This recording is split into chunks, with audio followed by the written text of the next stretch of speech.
శ్రీ గురుభ్యో నమః. శ్రీమాత్రే నమః.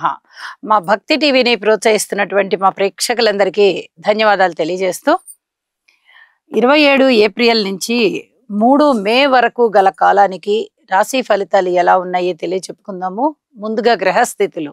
రవిచంద్రుల యొక్క స్థితి మేషరాశిలో ఉంది. గురువు గారు వృషభ రాశిలో ఉన్నారు. కుజుని యొక్క స్థితి కర్కాటక రాశిలో ఉంది. అలాగే కన్యా రాశిలో కేతు ఉన్నారు. ఇక శని శుక్ర బుధ రాహువులు నలుగురు కూడా మీన రాశిలో ఉంటూ ఉండగా వారాంతంలోకి వచ్చేటప్పటికి చంద్రుని యొక్క సంచారం మాత్రమే మేషరాశి నుంచి కర్కాటక రాశికి వచ్చి ఉన్నది. అయితే రవి గారు వచ్చేసి ఉచ్చ స్థానంలో ఉన్నారు. కుజుడు వచ్చేసి నీచలో ఉన్నారు. ఇక వారాంతంలోకి వెళ్ళేటప్పటికి కుజుని యొక్క నీచ భంగం జరిగింది చంద్రుని యొక్క అదే స్థానం సంచారం చేత. ఈ విధంగా గ్రహాల యొక్క ఉచ్చ నీచలు ఉన్నాయి. అయితే దృష్టులు కానీ స్థాన విశేషాంశాలు కానీ ఏ విధంగా ఉండబోతున్నాయి అంటే శని రాహుల యొక్క కలయిక గాని, బుధ రాహుల యొక్క కలయిక గాని, శుక్ర రాహుల యొక్క కలయిక గాని అంత మంచిది కాదు. మీనరాశిలో ఉంటూ ఉన్నందువల్ల తప్పనిసరిగా ఈ గ్రహాలకి కాస్త హోమం చేయించుకోవడం చాలా చాలా మంచిది, లేదా జపాలు చేయించుకోవడం అయినా చాలా చాలా మంచిది. ఎవరి జాతకంలో అయినా ఈ గ్రహాల యొక్క కలయికలు కానీ, దృష్టులు కానీ, స్థితులు కానీ, యుతులు కానీ ఉన్నాయి అంటే కొంత ఇబ్బంది పెడతాయి. అలాగే కేతువు మీద ఈ 4 గ్రహాల దృష్టి ఉంది. కేతువు దృష్టి కూడా ఈ 4 గ్రహాల మీద ఉంది. ఇది కూడా కొంత ఇబ్బందికరమైనటువంటి పరిణామాలకే దారితీస్తుంది. కాబట్టి రాశితో సంబంధం లేకుండా ప్రతి వారు కూడా నవగ్రహాల యొక్క జపము లేదా ధ్యానము, స్తోత్రపారాయణలు, హోమము ఇత్యాది ఏవన్నా సరే చేయించుకోవడం చాలా చాలా మంచిది అని చెప్పి తెలియజేస్తున్నాను. ఇక గురువు గారి యొక్క దృష్టి కేతువు మీద పడుతూ ఉన్న కారణం చేత ఆధ్యాత్మిక చింతన బాగుంటుంది.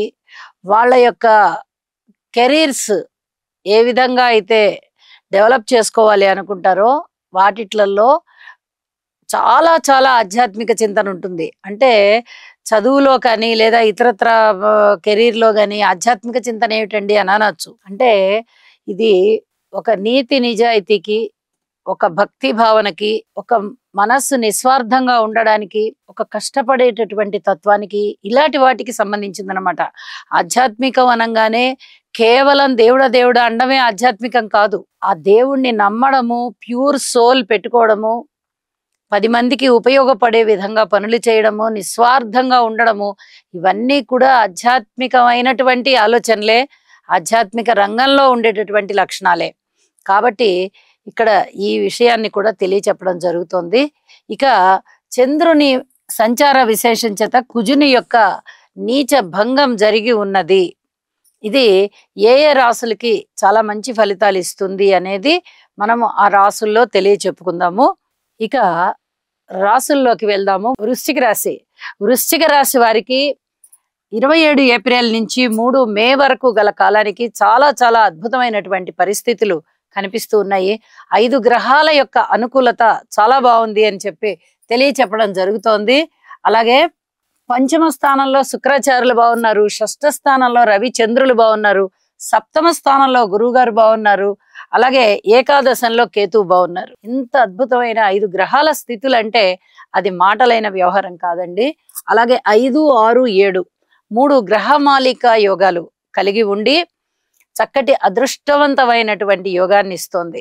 ఇక్కడ గ్రహాల యొక్క స్థితులు చాలా బాగుండడమే కాదు, ఈ మాలికా యోగం వల్ల కూడా ఇంకా ఇంకా అదనపు లాభాలు ఉండబోతున్నాయి. సంతాన రీత్యా బాగుంటుంది.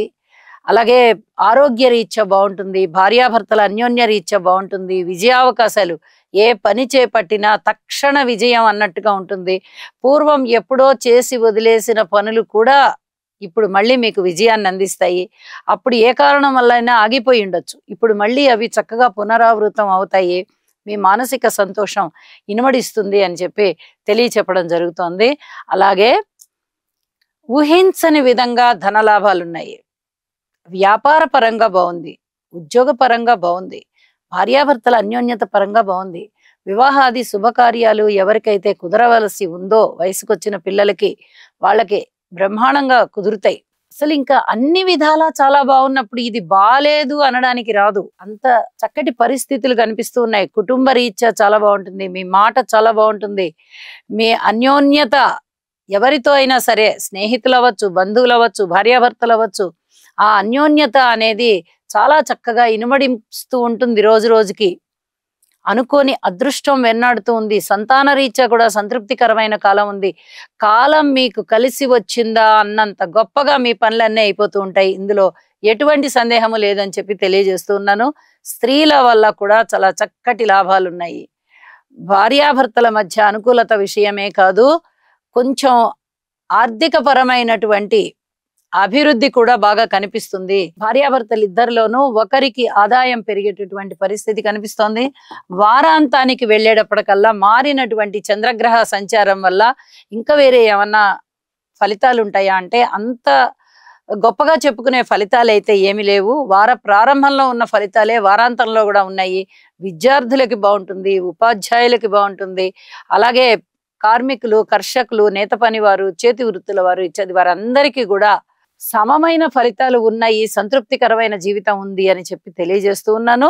యోగా చేయండి, నవగ్రహ స్తోత్ర పారాయణాలు చేయండి, మరింతగా ఆర్థిక అభివృద్ధి ఉంటుంది. ఎక్కడా లోటు లేకుండా సజావుగా ధనం మీ చేతికి అందుతుంది అని చెప్పి తెలియచేస్తూ ఉన్నాను. శుభం. శుక్రగ్రహం యొక్క అనుకూలత కొరకు హిమకుంద మృణాళాభం దైత్యానాం పరమం గురుం సర్వశాస్త్ర ప్రవక్తారం భాగం ప్రణమామ్యహం.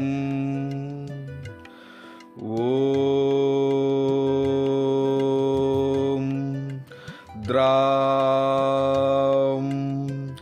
ద్రీం ద్రౌం సహ శుక్రాయ నమః. రవిగ్రహ అనుకూలత కొరకు జపాకుసుమ సంకాశం కాశ్యపేయం మహాద్యుతిం తమోరిం సర్వపాపఘ్నం ప్రణతోస్మి దివాకరం. ఓం హ్రాం హ్రీం హ్రౌం సహ సూర్యాయ నమః. గురుగ్రహ అనుకూలత కొరకు దేవానాం చ ఋషీణాం చ గురుం కాంచన సన్నిభం బుద్ధిమంతం త్రిలోకేశం తం నమామి బృహస్పతిం. ఓం హ్రాం హ్రీం హ్రౌం సహ బృహస్పతయే నమః.